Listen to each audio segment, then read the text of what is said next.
चाहता हूँ कि बिला किसी ताखीर के, बिला किसी तमहीद के आज के इस अजीम शान प्रोग्राम के मुकर्रिर खुसूसी हज़रत मौलाना फ़ज़ीलत शेख अब्दुल गफ़्फ़ार साहब सल्फ़ी दामत बरकातुहुल आलिया को इस शेर के साथ दावत देता हूँ।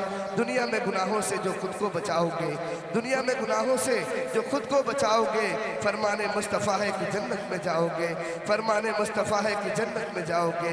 बख्शिश के वास्ते कोई करते नहीं अमल, बख्शिश के वास्ते कोई करते नहीं अमल, मरने के बाद हश्र में क्या लेके जाओगे। जन्नत तो बहुत दूर है खुशबू न मिलेगी, जन्नत तो बहुत दूर है खुशबू न मिलेगी। दुनिया में जो माँ बाप को अपने सताओगे। इस शेर के साथ में हिंदुस्तान के अजीम खतीब हज़रत मौलाना अब्दुल गफ़्फ़ार साहब सल्फ़ी दामत बरकातुहुल आलिया तशरीफ़ लाए और अपने मवाज़े हसना से हम तमाम सामीन के क़ुलूब को महज़ूज़ फरमाएं। अल्हम्दुलिल्लाह नहमदुहु व नस्तईनुहु व नस्तगफिरुहु व नऊज़ु बिल्लाहि मिन शुरूरि अनफुसिना व मिन सय्यिआति अअमालिना मन यहदिहिल्लाहु फला मुदिल्ल लहु व मन युद्लिल फला हादिय लहु व अशहदु अल्ला इलाहा इल्लल्लाहु वहदहु ला शरीका लहु व अशहदु अन्न मुहम्मदन अब्दुहु व रसूलुहु या अय्युहल्लज़ीना आमनुत्तक़ुल्लाहा हक़्क़ तुक़ातिही व ला तमूतुन्न इल्ला व अंतुम मुस्लिमून या अय्युहन्नासुत्तक़ू रब्बकुमुल्लज़ी ख़लक़कुम मिन नफ्सिन वाहिदा व ख़लक़ मिन्हा ज़ौजहा व बत्थ मिन्हुमा रिजालन कसीरन व निसाअ वत्तक़ुल्लाहल्लज़ी तसाअलून बिही वल अरहाम इन्नल्लाहा काना अलैकुम रक़ीबा या अय्युहल्लज़ीना आमनुत्तक़ुल्लाहा व क़ूलू क़ौलन सदीदा युस्लिह लकुम अअमालकुम व यग़फिर लकुम ज़ुनूबकुम व मन युतिइल्लाहा व रसूलहु फ़क़द फ़ाज़ फ़ौज़न अज़ीमा।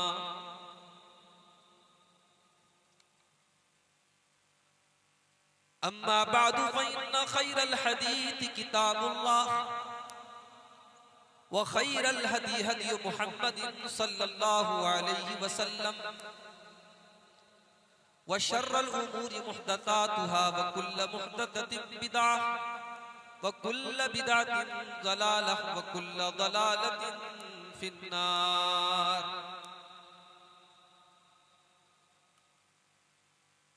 अऊज़ु बिल्लाहि मिनश शैतानिर रजीम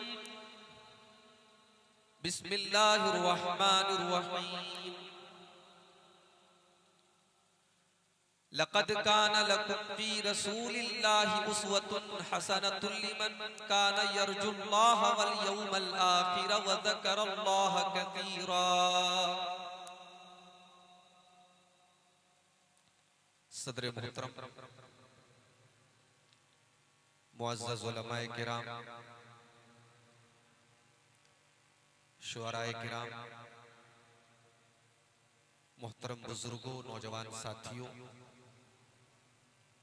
पर्दा नशीन माओ और बहनों, प्यारे बच्चों, आज का ये प्रोग्राम जो एक इजलास आम भी है और एक ऑल इंडिया नातिया मुशायरा भी, और बड़े अच्छे, बड़े नामवर और मारूफ शुआरा भी यहाँ आए हैं। और चूंकि नातिया मुशायरा है तो ये शुआरा अपने अपने अंदाज में, अपने अपने कलाम में अल्लाह के आखिरी नबी जनाब मुहम्मदुर रसूलुल्लाह सल्लल्लाहु अलैहि वसल्लम की तारीफ में आपकी सताइश में, आपकी अजमत को बयान करने में ये अपनी सलाहियतें सर्व करेंगे और अपने अपने बेहतरीन कलाम पेश करेंगे। मैं अपने शुअरा से गुजारिश करना चाहूंगा, नात कहना और नात लिखना ये बड़ी जिम्मेदारी है।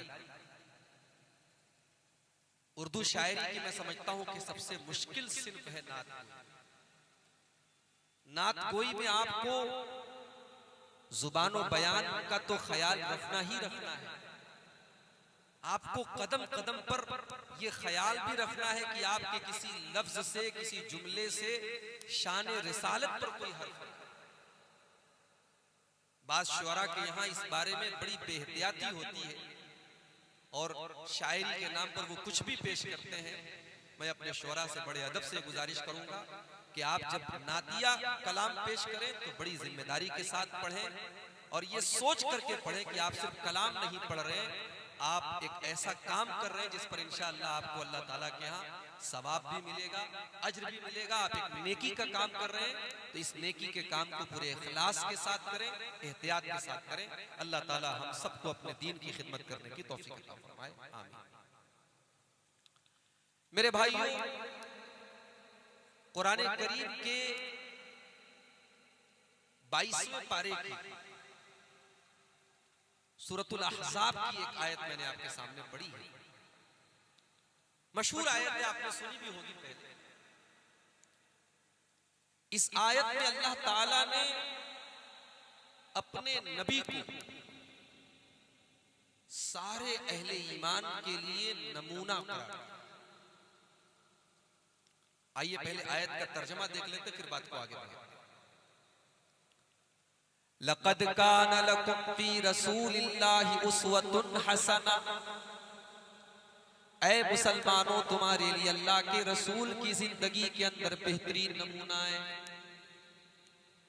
उस्वतुन हसना, अल्लाह के प्यारे नबी की जिंदगी तुम्हारे लिए आइडियल है, नमूना है, मॉडल है, आदर्श है।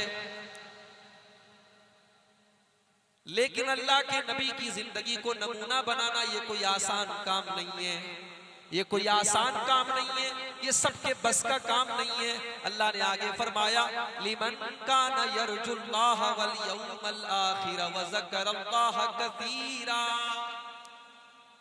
अल्लाह तबारक व तआला ने अपने नबी को नमूना जरूर बनाया है, मगर नबी को नमूना कौन समझेगा, अल्लाह के नबी की जिंदगी को कौन नमूना बनाएगा। अल्लाह ने फरमाया, जो अल्लाह के ऊपर ईमान रखता हो, जो आखिरत के दिन की उम्मीद रखता हो, जिसके दिल में आखिरत का डर हो, कयामत के दिन का डर हो, जो अल्लाह को कसरत से याद करता हो, जिसके दिल में अल्लाह का खौफ हो, वही इंसान अल्लाह के नबी को नमूना बनाए। नबी की शान में नाते गुनगुनाना ये कौन सा मुश्किल काम है भाई? नबी की तारीफ पर सुभान अल्लाह की सदाएं बुलंद करना ये कौन सा मुश्किल काम? नबी की अजमत पर वाह वाह कर देना ये कौन सा मुश्किल काम? मुश्किल काम तो ये है कि आपकी सीरत, आपका किरदार, आपकी जिंदगी जनाब मुहम्मदुर रसूलुल्लाह सल्लल्लाहु अलैहि वसल्लम की सीरत में ढल जाए। आज हिंदुस्तान के माहौल में, बल्कि अगर मैं हिंदुस्तान न कह करके पूरी दुनिया के माहौल की अगर बात करूं, आज इस्लामोफोबिया का माहौल है, इस्लाम के खिलाफ नफरत का माहौल है। आज न्यूज चैनल वालों को कोई मसाला मिल जाना चाहिए इस्लाम के खिलाफ और मुसलमानों के खिलाफ प्रोपेगेंडा फैलाने के लिए। ऐसे माहौल में मेरे भाइयों, हमें और आपको एक बात याद रखनी चाहिए, दुनिया कुरान को बाद में पढ़ेगी, दुनिया हदीसों को बाद में पढ़ेगी, दुनिया हमारे नबी की सीरत को बाद में पढ़ेगी, दुनिया पहले हमारा किरदार देखेगी, दुनिया पहले हमको और आपको देखेगी और हमें देख करके अंदाजा लगाएगी कि इस्लाम ऐसा होता है, कुरान ऐसा होता है, जनाब मोहम्मद रसूलुल्लाह की जिंदगी ऐसी होती है। अब यहाँ पर कुरान की आयत को अपने सामने रखो, लक़द काना लकुम फी रसूलिल्लाहि उस्वतुन हसना।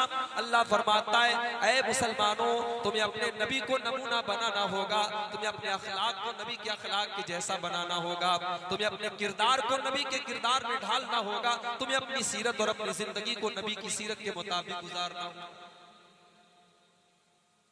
मेरे नौजवान साथी, आज जरा हम अपनी जिंदगियों का जायजा लें। आज हमारे नौजवानों की जिंदगी कैसे गुजर रही है? हमारे नौजवानों की जिंदगी का कोई टारगेट नहीं, कोई मकसद नहीं, कोई उद्देश्य नहीं। खाना है, कमाना है, एंजॉय करना है, मौज मस्ती करना है। अगर यही जिंदगी का मकसद है तो अल्लाह ने हमें इंसान क्यों बनाया मेरे भाई? हमारी और जानवरों के बीच में क्या फर्क है? हमारी और काफिरों के बीच में क्या फर्क है? अल्लाह ने हमें मुसलमान बनाया, ईमान वाला बनाया। शायद आपको ये नेमत फ्री में मिली है ना, इसलिए इसका एहसास नहीं। हमने ईमान की इस दौलत को पाने के लिए कुछ खोया नहीं है। इस ईमान की कीमत क्या है? इस ईमान की वैल्यू क्या है? इस ईमान की कदर कीमत क्या है? इसका अंदाजा अगर लगाना हो तो हजरत बिलाल से पूछ लेना।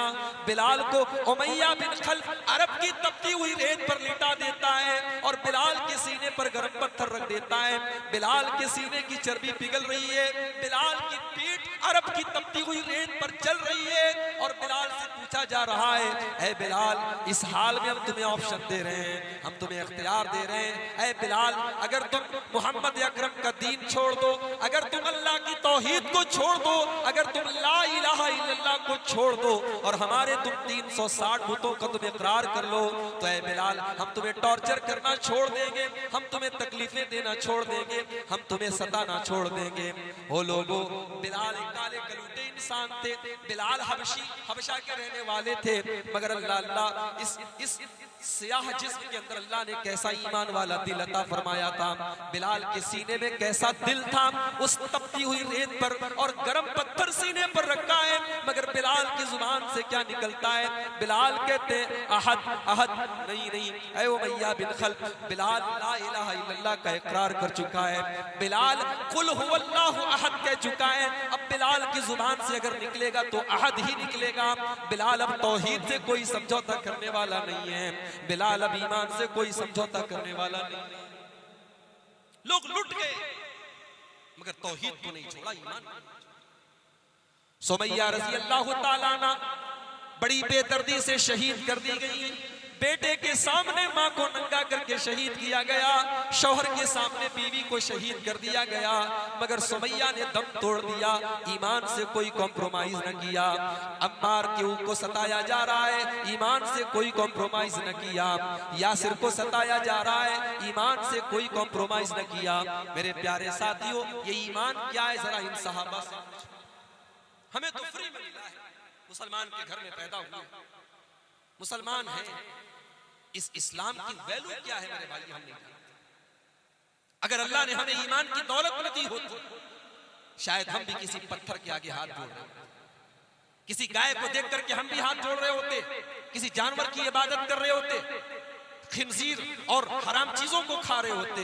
अल्लाह ने हमें मुसलमान बनाया, ईमान वाला बनाया। ये दुनिया की सबसे बड़ी दौलत है जो अल्लाह ने हमें। कल कयामत का दिन होगा, अल्लाह की बारगाह होगी। बहुत सारे लोग ऐसे भी आएंगे जो दुनिया में अरबपति खरबपति रहे होंगे, टाटा भी वहां पर मौजूद होंगे, बिरला भी वहां पर मौजूद होंगे, अंबानी और अडानी भी वहां पर मौजूद होंगे, और एक मुसलमान भी मौजूद होगा जो दुनिया में गरीब था, मजदूर था, फकीर था, झोपड़ी में रहा करता था।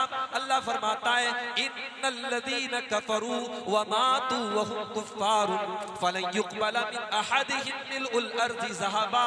ओ लोगों, जो दुनिया में ईमान के बगैर चले गए, तौहीद के बगैर चले गए, इस्लाम के बगैर चले गए, कल जब वो अल्लाह की बारगाह में जाएंगे, वो जमीन भर के सोना भी अगर अल्लाह की बारगाह में दे दें और ये कह दें कि अल्लाह तू जमीन भर के सोना ले ले और हमको जहन्नम की आग से बचा ले, हमको जहन्नम के अजाब से बचा ले, अल्लाह फरमाता है फलन युतक़ब्बला, उनका जमीन भर के सोना कबूल नहीं किया जाएगा। तुम सोना तो लेके आए, तुम जमीन भर की दौलत तो लेकर के आए, मगर तुम ईमान की दौलत लेकर के, वो ईमान की दौलत अल्लाह ने हमें और आपको दी है। हमारे नौजवानों को इस नेमत का एहसास है, उनकी जिंदगी का कोई मोटो नहीं, कोई मकसद नहीं, खाना है, कमाना है, एंजॉय करना है। ये तो कुत्ते की जिंदगी होगी मेरे भाई। ये तो जानवरों की जिंदगी होगी। मोमिन की जिंदगी का एक मकसद, मोमिन को अल्लाह ताला ने बगैर मकसद के नहीं पैदा किया, उसकी जिंदगी का एक मकसद क्या है? वमा खलक़तुल जिन्ना वल इंसा इल्ला लियअबुदून, ऐ जिन्नात और इंसानों, हमने तुमको अपनी इबादत के लिए पैदा किया है। तुम जिंदगी का हर काम अल्लाह की रजा के मुताबिक करो। तुम निकाह करो तो अल्लाह की रजा के मुताबिक करो, तुम कारोबार करो तो अल्लाह की मर्जी के मुताबिक करो, बाल बच्चों का हक अदा करो तो अल्लाह की मर्जी के मुताबिक करो, तुम दुनिया के काम भी करो तो अल्लाह को राजी करने के लिए करो। कुल इन्ना सलाती व नुसुकी व महयाया व ममाती लिल्लाहि रब्बिल आलमीन, ऐ नबी आप ऐलान कर दीजिए, मेरा जीना भी अल्लाह के लिए, मेरा मरना भी अल्लाह के लिए, मेरी नमाज भी अल्लाह के लिए, मेरी कुर्बानी भी अल्लाह के लिए। ये आपकी जिंदगी का मकसद। जब तक आप अपनी जिंदगी के मकसद को नहीं पहचाने, आप दुनिया में लाख जूते खरीदते हैं। भाई उसूल है, ये माइक मेरे सामने रखा है, ये माइक इसलिए रखा है क्योंकि ये काम कर रहा है। इस माइक का जो काम है ये काम कर रहा है, ये माइक काम ना करता तो इसको किनारे डाल दिया जाता है।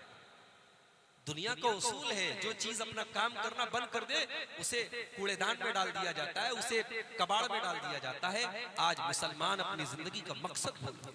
आज नौजवान हमारा अपनी नौजवानी का मकसद भूल गए। नौजवानी का मतलब क्या है साहब? मौज मस्ती करना है। कितने नौजवान ऐसे कि साहब उनसे नमाज के लिए बोलो, कहते हैं ठीक है हम नमाज भी पढ़ लेंगे। अरे अभी थोड़ी उम्र हो जाने दो, अभी थोड़े बाल सफेद हो जाने दो, थोड़ा हाथ में डंडा लेके चलने लगेंगे तो मस्जिद भी जाने लगेंगे। मेरे नौजवान साथियों, क्या आप इस बात की गारंटी दे सकते हैं, क्या आप इस बात की जमानत दे सकते हैं कि आप 40 साल तक 50 साल तक दुनिया में जिंदा रहेंगे? 40 साल तो बड़ी दूर की बात है, 40 महीने तो बड़ी दूर की बात है, 40 दिन तो बड़ी दूर की बात है। आप तो इस बात की गारंटी नहीं दे सकते कि कल सुबह का सूरज आप अपनी आंखों से देखें।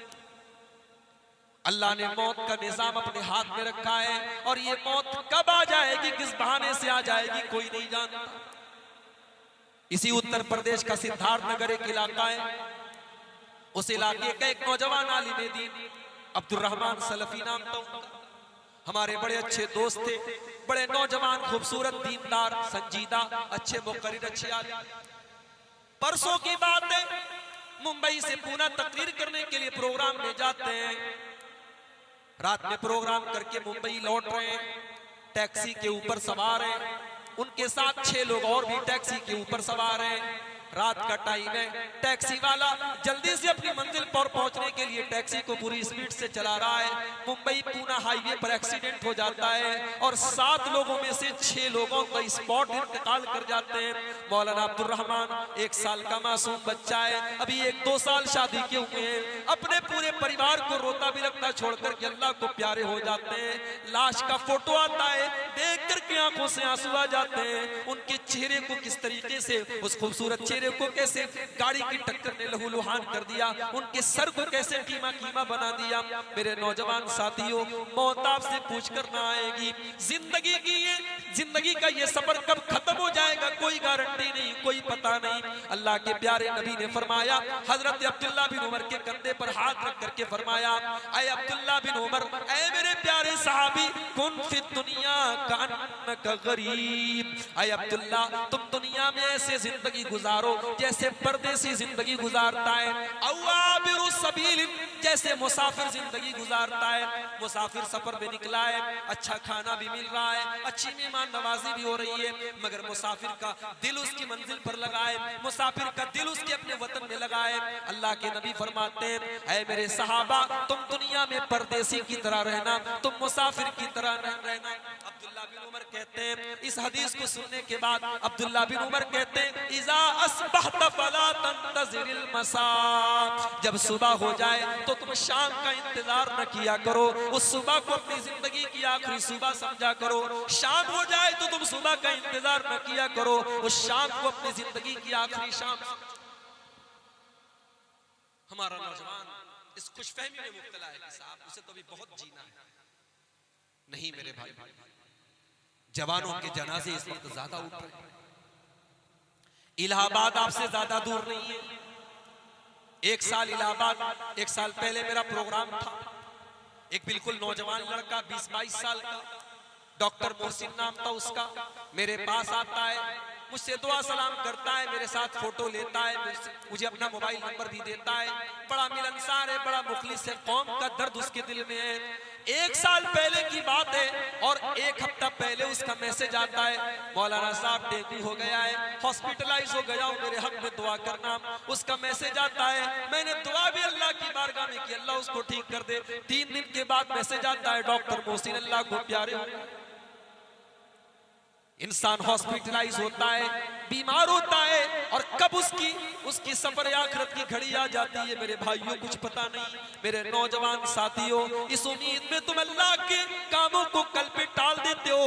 कल किसने देखा है? जिस कल के ऊपर तुम नमाज को टाल देते हो, वो कल किसने देखा है?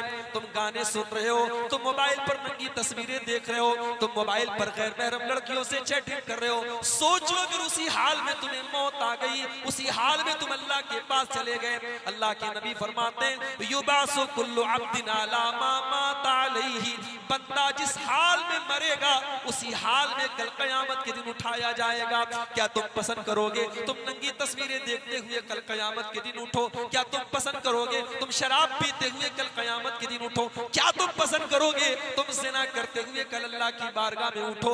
कुल्लु अब्दिन युबासु अला मा माता अलैहि, बंदा जिस हाल में मरा है उसी हाल में उठाया जाए।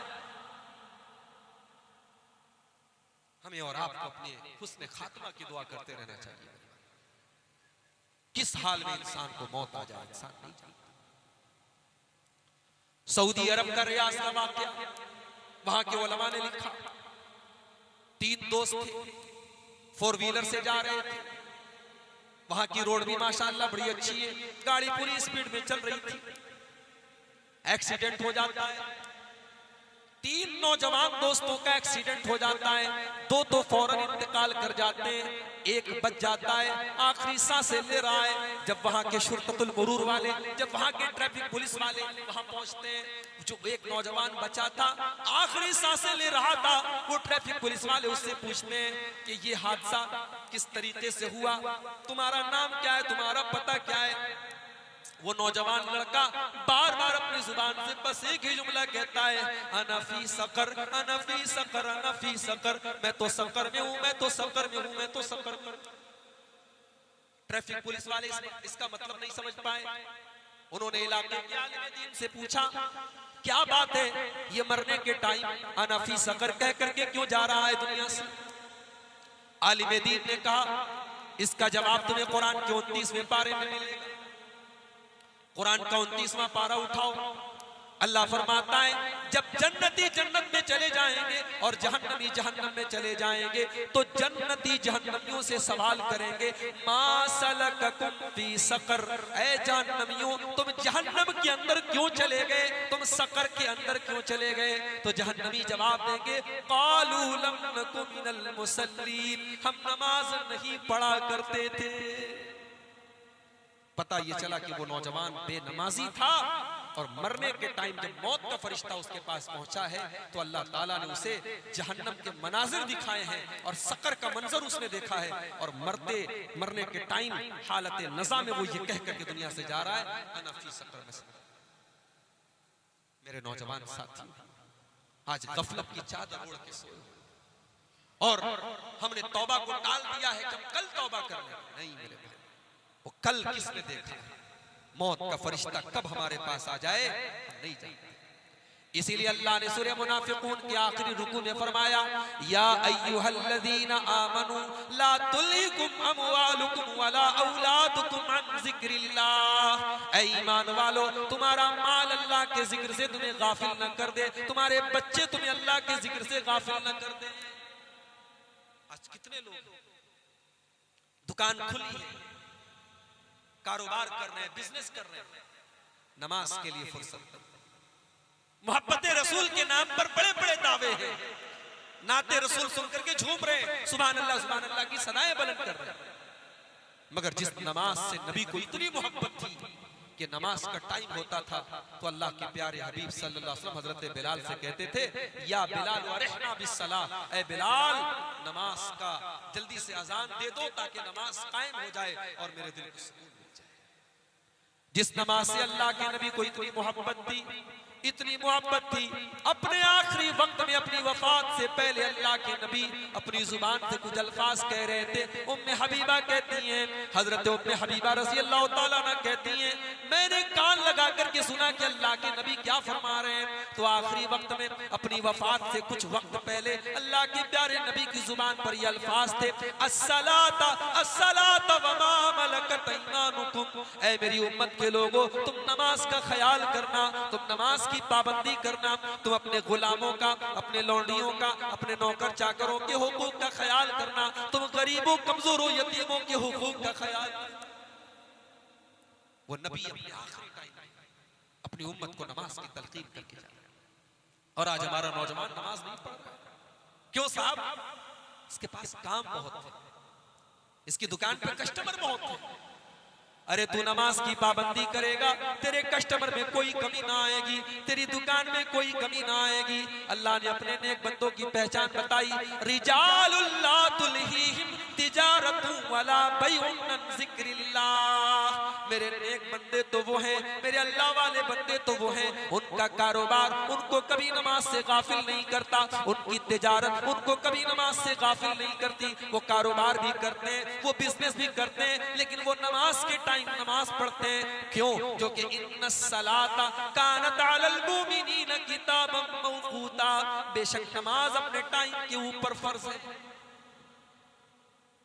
आज हमारे कितने नौजवान ऐसे, उनके पास दुनिया की नॉलेज है, दुनिया की बड़ी नॉलेज है, लेकिन दीन के मामले में जीरो है, जीरो। उनसे पूछो कि कब्र में 3 सवाल कौन सा किया जाएगा, उन्हें 3 सवालों के बारे में नहीं पता। उन्हें ये भी नहीं पता कि उनका रब कौन है, उनको ये नहीं पता कि उनका दीन क्या है, उनको ये नहीं पता उनके रसूल कौन है। न नबी की सीरत मालूम, न इस्लाम की उसूल मालूम, न उनको नमाज का तरीका मालूम, न तौहीद की और इस्लाम की बुनियादें उनको मालूम। ऐसे ही लोगों का तस्करा करते हुए अल्लाह ने कुरान में फरमाया, यालमून ज़ाहिरम मिनल हयातिद दुनिया व हुम अनिल आखिरति हुम गाफिलून। कुछ लोग ऐसे भी होते हैं, वो दुनिया की बड़ी नॉलेज रखते हैं, दुनिया की बड़ी मालूमात उनके पास होती है, लेकिन आखिरत के बारे में वो जीरो होते हैं, आखिरत के बारे में बिल्कुल गाफिल होते हैं। इमाम सुफियान सौरी रहमतुल्लाह अलैहि इस आयत की तफसीर में लिखते हैं कि बाज लोग इतने अक्लमंद होते हैं, इतने जीनियस होते हैं कि वो दिरहम जो चांदी का सिक्का होता है या दीनार जो सोने का सिक्का होता है, उसे अपने नाखून पर रख करके युखबिरु का बिवज़न ही उसका वजन आपको बता देते हैं, लेकिन 2 रकात नमाज पढ़ने का उनको तरीका नहीं आता है। ये उनकी दीन की नॉलेज नहीं है। आज हमारी माँ बहनों का भी वही हाल है, उनके पास दीन की मालूमात ना के बराबर है। वजह क्या है? वजह ये उनको दीन की बातें कोई बताने वाला भी नहीं है।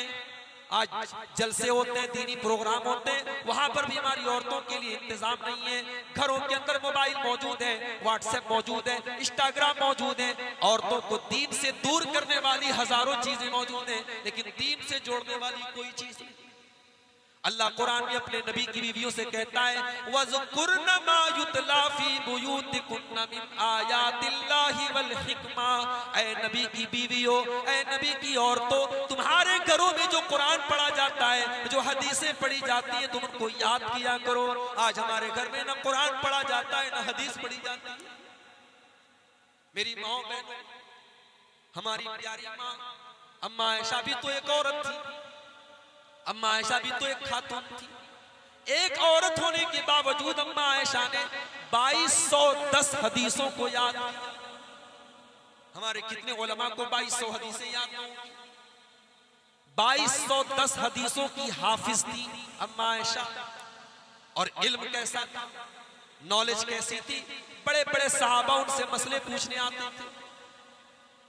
अम्मा आयशा वो शख्सियत है कि अल्लाह के नबी की प्राइवेट लाइफ, अल्लाह के प्यारे नबी की घरेलू जिंदगी, अल्लाह के नबी की शादीशुदा जिंदगी, उसको बयान करने वाली अम्मा आयशा दुनिया के सामने ये तो सबको पता है कि अल्लाह के नबी की नमाज कैसी थी, जंगों में आपका किरदार कैसा था, आपकी इबादत कैसी थी, आपकी तिजारत कैसी थी, आपका अखलाक कैसा था। मगर अल्लाह के प्यारे नबी अपने घर के अंदर कैसे थे, अपने बीवी बच्चों के साथ कैसे थे, ये किरदार अगर नबी का बताया है तो अम्मा आयशा ने बताया। मेरी प्यारी माँ और बहनों, कभी मौका मिले तो अल्लाह के नबी की बीवियों के हालात भी पढ़ो और मुताला करो। आज जरा सी जिंदगी में कोई कमी हो जाए, शौहर उनकी फरमाइश में कोई कमी कर दे, तो बीवियों को ये कहने में देर नहीं लगती कि मुझे तो ऐसा शौहर मिला है जो मेरे सारे शौक मार रहा है, मेरे शौक और मेरी ख्वाहिशों का, मेरी हसरतों का जनाजा निकल रहा है। अपने शौहर को हराम कमाई खाने पर मजबूर कर देती हैं आज की औरतें। शौहर हलाल तरीके से कमा रहा है तो उनके शौक पूरे नहीं होते, उनकी ख्वाहिशें पूरी नहीं होती, वो आमादा करती है, वो मजबूर करती है कि शौहर हराम करूं। जरा आप नबी की बीवियों के हालात देखिए मेरी माँ, कैसी जिंदगी गुजारी है अल्लाह के नबी ने और आपने। आज तो अल्लाह ने हमें और आपको बहुत नवाजा है मेरे भाई। और याद रखो, मेरे नबी की जो जिंदगी थी वो मजबूरी में नहीं थी, नबी ने इख्तियार किया था सादगी की जिंदगी। मेरे नबी एक हुक्म करते, आराम दे, गद्दा लग सकता था, बिस्तर लग सकता था, मगर मेरे नबी सारी जिंदगी चढ़ाई पर। मेरे नबी के कमरे कैसे थे? छोटे छोटे कमरे थे, मिट्टी का फर्श था, खजूरों के तने का पिलर था, खजूरों के छप्पर की छत थी, एक मामूली से टाट का पर्दा था। हजरत उमर फारूक रज़ी अल्लाह ताला अन्हु एक मर्तबा अल्लाह के नबी के हुजरे में जाते हैं, देखते हैं कि एक मामूली सी चटाई बिछी है और एक किनारे थोड़ा सा जौ रखा हुआ है, एक छोटा सा प्याला है, एक पानी का मशकेज़ा है। ये नबी एक कायनात की कुल कायनात है, ये नबी एक कायनात का कमरा है, ये इमाम कायनात का कमरा है। उमर फारूक की आंखों में आंसू आ जाते हैं और कहते हैं, अय अल्लाह के नबी, कैसर और किसरा तो इतने आराम की जिंदगी गुजारते हैं, इतनी ऐशो इशरत की जिंदगी गुजारते हैं, और आप अल्लाह के आखिरी नबी, हम सबके महबूब नबी, और आप ऐसी जिंदगी गुजारते हैं। अल्लाह के नबी फरमाते हैं, ऐ उमर इब्ने खत्ताब, अमा तरज़ा अन तकून लहुमुद दुनिया, क्या तुम नहीं चाहते कि कैसर और किसरा को तो दुनिया मिल जाए और तुम्हारे नबी को आखिरत की नेमतें मिले और जन्नत की नेमतें? जिंदगी कैसे गुजारी अल्लाह के नबी ने? एक मर्तबा हजरत उर्वा जो अम्मा आयशा के भांजे थे, अम्मा आयशा उनकी खाला थी, हजरत उर्वा बिन जुबैर पूछते हैं अम्मा आयशा से कि अय अम्मा आयशा, आप लोगों की जिंदगी कैसे गुजरती थी? अम्मा आयशा फरमाती हैं कि 2-2 महीने गुजर जाया करते थे और मोहम्मदुर रसूलुल्लाह के घर में चूल्हा न जला करता था। पूछा गया अम्मा आयशा, फिर 2-2 महीने तक आपका गुजर कैसे होता था? फरमाया कि अल अस्वदान अत्तम्रु वल मा, हम खजूरें खाकर और पानी पीकर के गुजारा कर लिया करते थे। गौर करो मेरे, 2 महीने तक अल्लाह के प्यारे नबी और आपके अहले बैत खजूर खाकर के और पानी पीकर के गुजारा किया। एक वक्त ऐसा भी आया, मुसलमानों पर खुशहाली का दौर आया, अच्छे कपड़े पहने जाने लगे, अच्छे मकान बनने लगे। अल्लाह के प्यारे नबी की बीवियों को एहसास हुआ कि हमारी जिंदगी में भी थोड़ा ऐशो आराम आना चाहिए। अल्लाह के नबी की बीवियां आपके पास आई, अय अल्लाह के नबी, अब तो मुसलमानों के घर में खुशहाली आ गई, दौलत आ गई, अब हमारे घर में भी खुशहाली आनी चाहिए, हमारी आमदनी बढ़नी चाहिए, हमारे शौक भी पूरे होने चाहिए। जाहिर है मुतालबा गलत तो नहीं था, दुनियावी एतबार से सोचो तो मुतालबा गलत तो नहीं था। क्या नबी की बीवियों को यह हक नहीं है कि वो हाई फाई जिंदगी गुजारे और ऐशो आराम की जिंदगी गुजारे?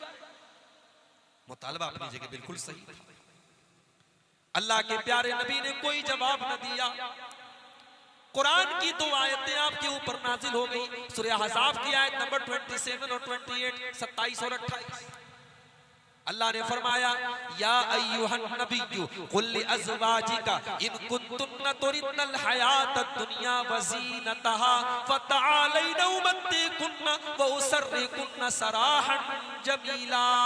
ऐ नबी अपनी बीवियों से कह दीजिए अगर तुम्हें दुनिया की जेबो जीनत चाहिए, दुनिया की चमक दमक चाहिए, दुनिया की धन दौलत चाहिए तो आ जाओ, मैं तुमको तलाक दे देता हूँ। लेकिन तुमको दुनिया की दौलत तो मिलेगी लेकिन मैं तुमको तलाक दे देता हूँ, तुम नबी के घर में रहने का अधिकार खो दोगी। वइन कुंतुन्ना तुरिदुल्लाह व रसूलहु व दारल आखिरत फइन्नल्लाह अअद्द लिल मुहसिनाति मिनकुन्न अजरन अज़ीमा।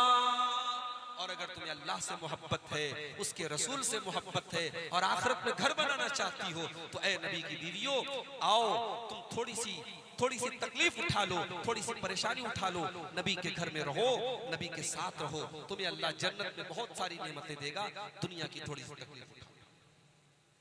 जब ये दोनों आयतें नाज़िल अल्लाह के प्यारे नबी सल्लल्लाहु अलैहि वसल्लम अम्मा आयशा के पास आते, ऐ आयशा तुमसे कोई बात कहनी है। क्या बात है अल्लाह के नबी? ऐ आयशा मैं जो बात कहने जाता हूं सोच समझ के जवाब देना, कोई जल्दी नहीं है। अपने माँ बाप से तुम मशवरा कर लेना, राय कर लेना, उसके बाद मुझे जवाब देना। है अल्लाह के नबी क्या बात है जरा बताइए। अल्लाह के प्यारे नबी ने कुरान की यही दोनों आयतें पढ़ दी। ये दोनों आयतें आपने पढ़ के सुना दी कि अल्लाह की तरफ से आपको इख्तियार दिया जा रहा है, ऑप्शन दिया जा रहा है कि चाहो तो दुनिया की ज़ेबो ज़ीनत ले लो और चाहो तो नबी का साथ ले लो। अम्मा आयशा ने क्या जवाब दिया? ओ मेरी प्यारी माँ बहनों जरा अपनी प्यारी माँ का जवाब सुनो। अम्मा आयशा कहती हैं अफी हाज़ा अस्तामिरु अबवैया, ऐ अल्लाह के नबी कैसी बातें कर रहे हैं, क्या इस मामले में मैं अपने माँ बाप से मशवरा करने जाऊंगी? ऐ अल्लाह के नबी ऐसा कभी नहीं हो सकता। मेरा जवाब तो बिल्कुल ओपन है, मेरा जवाब बिल्कुल क्लियर है। इख्तरतुल्लाह व रसूलहु व दारल आखिरत। मेरा बस एक ही जवाब है, मैं अल्लाह को चुनती हूँ, उसके नबी को चुनती हूँ और आखिरत के घर को चुनती हूँ। नहीं चाहिए मुझे दुनिया का ऐशो आराम, नहीं चाहिए मुझे अच्छा घर, नहीं चाहिए मुझे अच्छे कपड़े, मुझे अपने नबी का साथ चाहिए और मैं अपने नबी के साथ जन्नत में जाना चाहती हूँ। और नबी की तमाम बीवियों ने यही जवाब दिया और फिर अल्लाह ने अपने नबी की बीवियों को ये मकाम दिया कि अल्लाह ने कुरान में फरमाया वो अज़वाजुहु उम्महातुहुम, नबी की बीवियां तमाम ईमान वालों की माँ हैं, हैं, उनका दर्जा मां से बढ़कर है। मेरे प्यारे साथियों ये तनाज़ और ये सब आज हमारे घरों से निकल गया है, इसलिए शौहर बीवी में टेंशन है, इसीलिए घरों में सास बहू में टेंशन है, घरों से बरकत निकल गई, घरों से रहमत। आज घरों का माहौल मुसलमानों के घरों में आज बेपर्दगी और बेहयाई अपनी चरम सीमा पर, न मर्दों के अंदर हया बाकी है न औरतों के अंदर हया। अल्लाह के प्यारे नबी फरमाते हैं अल हया वल ईमान कुरिना जमिया, हया और ईमान दोनों एक दूसरे के साथ लगी होती हैं। जब हया निकल जाती है तो ईमान निकल जाता है, ईमान निकल जाता है तो हया निकल जाती है। आजकल बड़ा लेटेस्ट केस चल रहा है आफताब और श्रद्धा का केस। ये अलग बात है कि हमारे हिंदुस्तान में ये कोई नया केस नहीं है, इस तरीके के पहले भी केस हुए हैं कि बीवी ने शौहर के टुकड़े टुकड़े करके फ्रीजर में डाल दिए, शौहर ने बीवी के टुकड़े टुकड़े करके डाल दिए, मगर चूंकि यहाँ आफताब नाम लगा है तो मीडिया को तो मसाला चाहिए ना। आफताब और श्रद्धा का जो केस है हम सपोर्ट बिल्कुल नहीं करते आफताब का, और न कर सकते हैं, कोई मुसलमान नहीं कर सकता। कुछ हमारे भाइयों ने फेसबुक के ऊपर डाला कि आफताब जो है वो पारसी था, हालांकि वो गलत न्यूज है, मुसलमान ही घर का था। लेकिन किस टाइप का मुसलमान था मेरा? अपनी रखैल को उसने बगैर निकाह के दिल्ली के अंदर वो रह करके रखता था, और आज हिंदुस्तान का कानून इसकी इजाजत देता है कि लड़का और लड़की बगैर निकाह के साथ में रह सकते हैं। इसको कहा जाता है लिव इन रिलेशनशिप, बगैर निकाह के मर्द और औरत साथ में रह सकते हैं। हराम है ये चीज, जिनाकारी और बदकारी है ये चीज। इस्लाम तो यहां तक कहता है कि जब तुम अपनी बीवी के साथ निकाह करने जा रहे हो तो मकसद सिर्फ अपने जिस्म की भूख मिटाना नहीं है। कुरान कहता है मुहसिनीना गैर मुसाफिहीना, तुम्हारा मकसद ये होना चाहिए कि तुम अपनी बीवी के साथ घर बसाओगे, उसके साथ तुम गृहस्थी बसाओगे, सिर्फ अपनी शहवत को पूरी करना और अपनी डिजायर्स और अपनी इच्छाओं को पूरी करना, ये निकाह का मकसद है घर बसाना। और जाहिर है जब बगैर निकाह के रहेंगे तो यूज एंड थ्रो है, कलम के अंदर जब तक रोशनाई रहती है आदमी कलम लिखता है, रोशनाई खत्म, कलम फेंक दिया। सामान से फायदा उठाया, सामान फेंक दिया। आज की दुनिया का तो उसूल है यूज एंड थ्रो। तो लिव इन रिलेशनशिप के नाम पर जो गंदगी समाज में परोसी जा रही है, आज अफसोस की बात है हमारे बहुत सारे नौजवान भी उस गंदगी में लिप्त हैं। जिनाकारी और बदकारी आज मुस्लिम समाज में, गांव गांव देहातों के अंदर आज बदकारी और जिनाकारी घरों में दाखिल हो चुकी है। और उसकी एक बहुत बड़ी वजह यह है मेरे बारे में, क्योंकि मुझे बताया गया कि यहाँ अंसारी बिरादरी के भी बहुत सारे लोग, हमारे बनारस में भी अंसारी लोग बहुत ज्यादा है। हमारे मुसलमानों में मुख्तलिफ बिरादरियों में शादी ब्याह की अलग अलग रस्में हैं। कहीं जहेज की रस्म है, जहेज की रस्म तो तकरीबन हर जगह है। बारात की रस्म है, शादी के पहले लंबी चौड़ी मंगनी की रस्म है। यानी एक गरीब आदमी अगर अपने बेटा बेटी की शादी करना चाहे तो उसके सामने लाखों का खर्च। कितने लोग कर्जे लेते हैं, बैंक से लोन लेते हैं, तब जाकर के अपनी जवान बेटी की शादी करते। हमने निकाह को मुश्किल बनाया तो ज़िना आसान हो गया।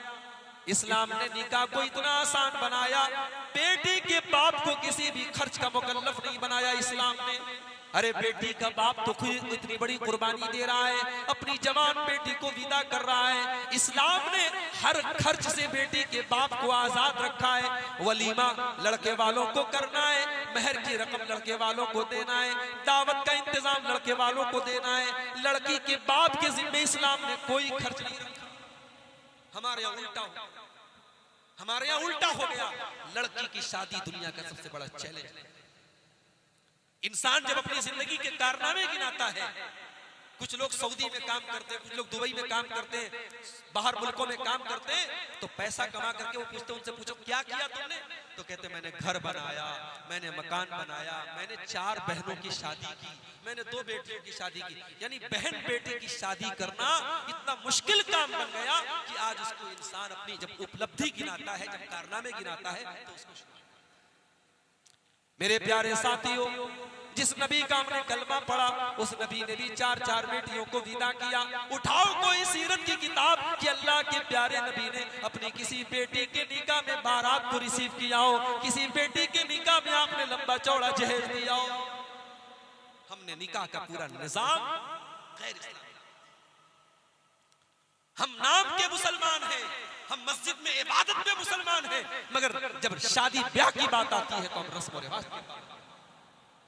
मेरे प्यारे साथियों, इन रस्मों रिवाज की बेड़ियों को तोड़ दो। अल्लाह के प्यारे नबी इन रस्मों रिवाज की बेड़ियों को तोड़ने के लिए दुनिया में आए थे। अल्लाह ने फरमाया वयज़उ अन्हुम इसरहुम वल अगलाल अल्लती कानत अलैहिम। हमने जो नबी भेजा वो नबी तुमको बोझ से आजाद करते हैं, तुमको रस्म रिवाज की बेड़ियों से आजाद करते हैं।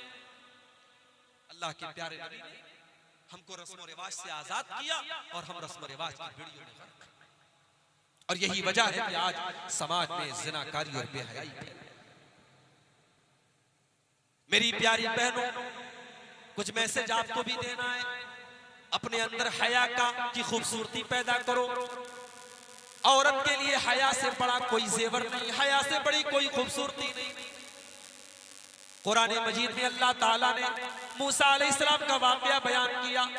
मूसा अलैहिस्सलाम जब मदियन पहुंचे तो मदियन में 2 लड़कियां अपनी बकरियों को लेकर के मर्दों की लाइन से अलग खड़ी थी। एक कुएं के पास पानी पिला रहे थे लोग अपने अपने जानवरों को, तो मर्दों की लाइन से अलग 2 लड़कियां खड़ी। अल्लाह फरमाता है मूसा अलैहिस्सलाम दोनों लड़कियों के पास गए, पूछा क्या बात है, तुम किनारे क्यों खड़ी हो? दोनों लड़कियों ने जवाब दिया ला नस्की हत्ता युस्दिर अर्रिआ व अबूना शैखुन कबीर।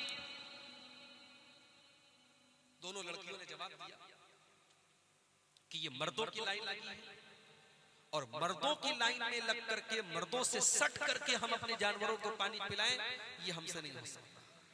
और ये अपनी बकरियों को पानी पिलाना ये हमारा काम नहीं है, ये हमारे घर के मर्दों का काम है।